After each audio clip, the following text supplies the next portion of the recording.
If you're a freelancer, this might really apply to you.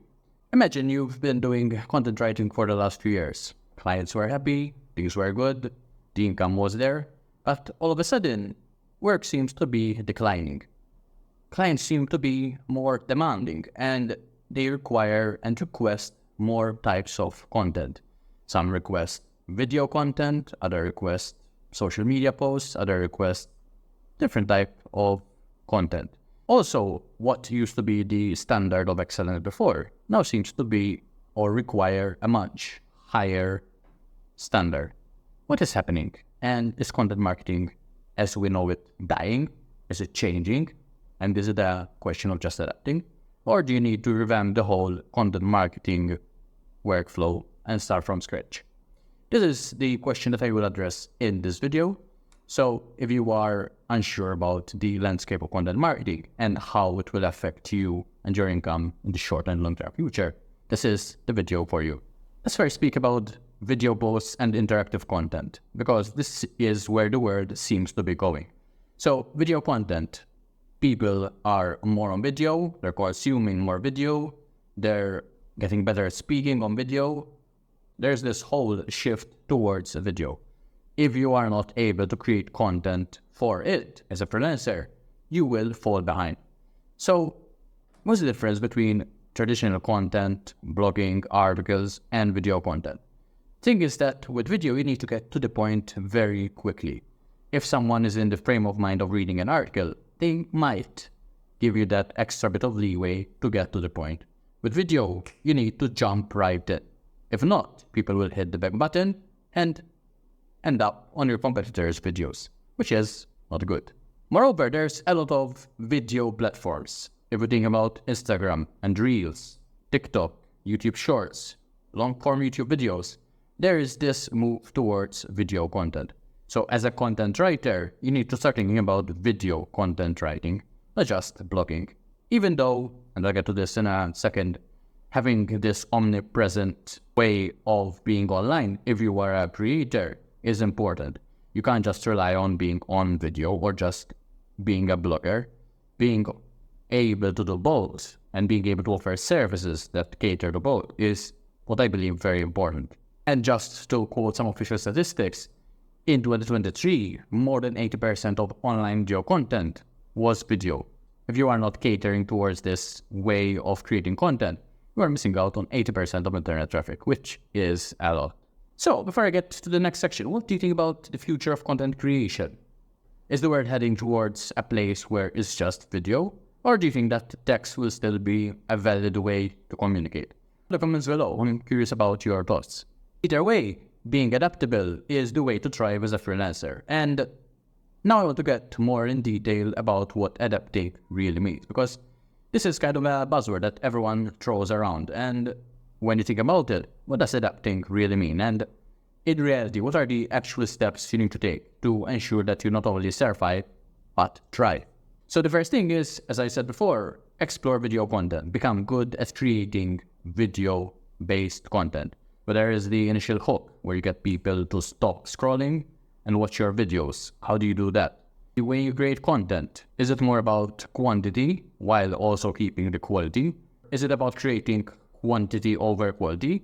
Or is it about creating longer form quality videos? It's the mix of both. These are all questions that you should be thinking about as a freelancer. Social media is also a big thing when it comes to adaptability. If you are not on social, I believe you are missing out on a lot of potential clients, because many people are there. They're there every day, sometimes and most of the time, multiple times during the day. If you are not in front of those people, you are missing out. When you are on social media, then you have two choices, right? You can either be a consumer or you can be a producer. The way I see it is that if you're a consumer, you cannot expect to get producer results. And by that I mean, you will fall within the category of people that are scrolling.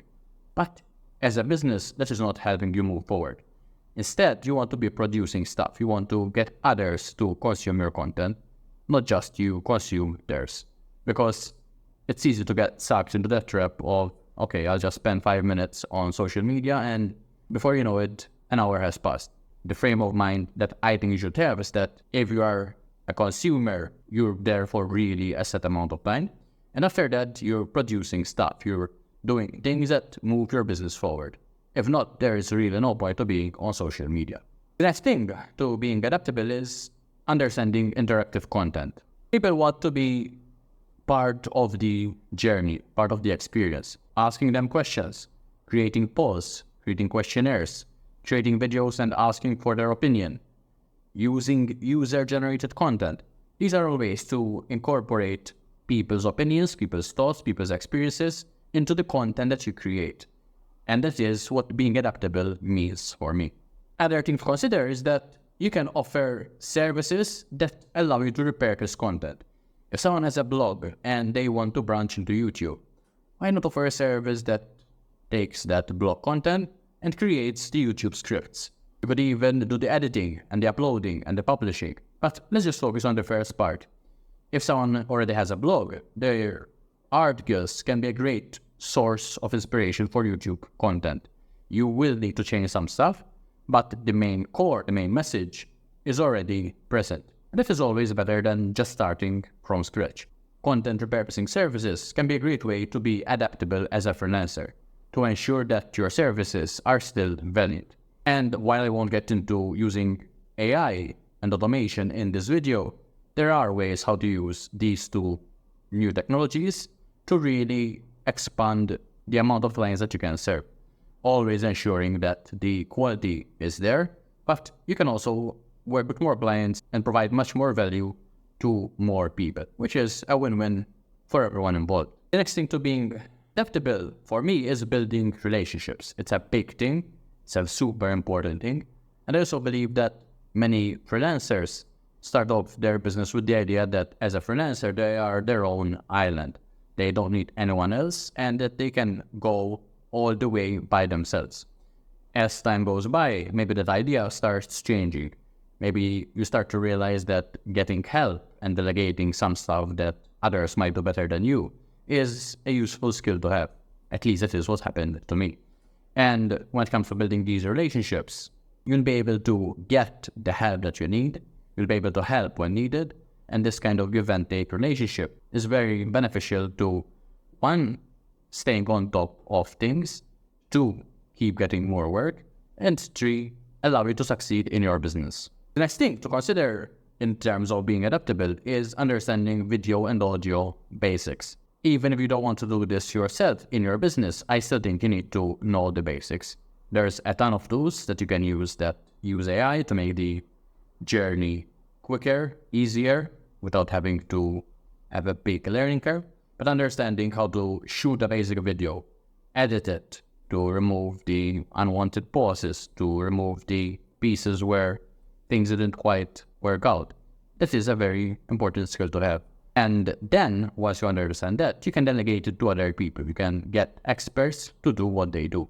At the same time, if you don't know the basics, I think it's difficult to understand the work that someone else does, whether it's good work or not. And it's also difficult to give feedback. So knowing these basics, for me, is very important. And finally, in terms of staying adaptable, I would suggest that you stay on top of tools and trends. A quick Google search gives you all you need to know about what happened in the last week, month, whatever it might be, in your area. If you are a freelance writer, understanding the tools and technologies that are constantly coming out and the updates that the best tools are getting is important. There's the quote that freelancers won't get replaced with AI or marketers or whoever. They will get replaced by the person using the AI technology. And I really believe that. I think that being able to use these tools, checking the quality of the work, and doing more in a shorter amount of time is what the landscape currently offers. So if you are not doing that, you are falling behind. And once you do, it's difficult to recover. Let's now speak about psychology and content creation, because I think this is another key part to the whole new way of doing content, so to speak. So content essentially allows people to understand that maybe they have a problem, if they're unaware of it, that you have their solution, and that you have a way for them to get the solution. This is the whole point of content in marketing, to move people from one step to the next, to the next, to the next, right? So whether you create video, whether you create articles, whether you create anything else, social media posts, TikTok, YouTube, whatever it might be, if you understand that people have this desire to get better in their life, to improve, to level up, then you can create content by understanding what these pain points are. So staying on top of things means that you create relatable content, creating valuable content that people that consume it, that read it, that watch videos can resonate with. If not, your content won't have any effect, irrespective of the format it is in. Secondly, use emotional triggers. If you create content that just addresses the logical part of the brain, that will have some effect.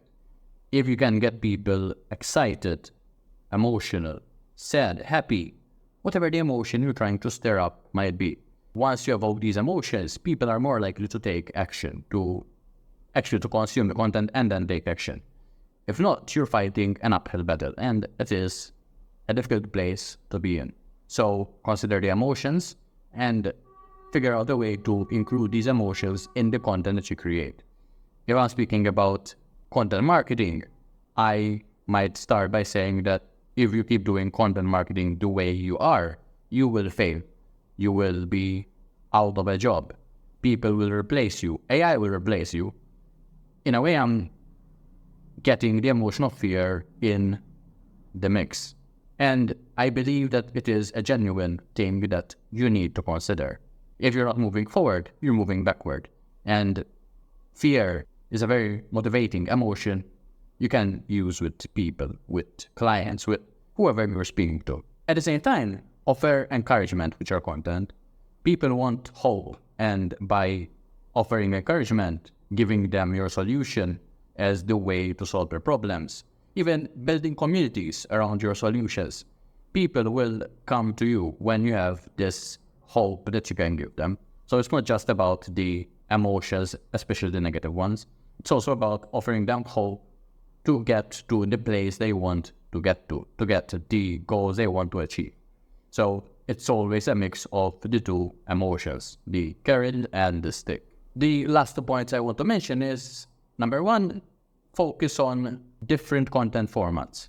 Again, many people get stuck in one content format. If they're a freelance writer, they want to do writing, which makes sense. At the same time, adaptability, as we discussed before, is very important. Reciprocity will always work when it comes to people. If you give someone something of value, and in a way you expect nothing in return, that is when you get the most out of people. When you can give them valuable stuff over and over again, and you give them more for free, they will wonder what your paid products actually are, or your paid services actually are. So don't be afraid to give stuff for free as long as it is high value. You can't just give cheap stuff away that is useless and expect the reciprocity principle to kick in. It just doesn't work that way. Instead, provide valuable content for free if you can, and over time, people will come to you asking for more. And the best thing about this is that the right people, the best clients, will do this because they will resonate with your content, and maybe more importantly, with you as the person providing it. So I hope that in this video, I got you to think about the traditional way of doing content and the new way, and how staying on top of things, being adaptable, focusing on the different content formats, and all the other points I mentioned, you will not only survive, but thrive. If you like this video, click the like and subscribe button so you don't miss any future ones. And in the meantime, if you want to get started with your freelancing business, check out the link in the description. I have a checklist that will help you get started with this process. It's very detailed, step by step, and I'm sure you'll find it valuable. So check it out. I'll speak to you soon.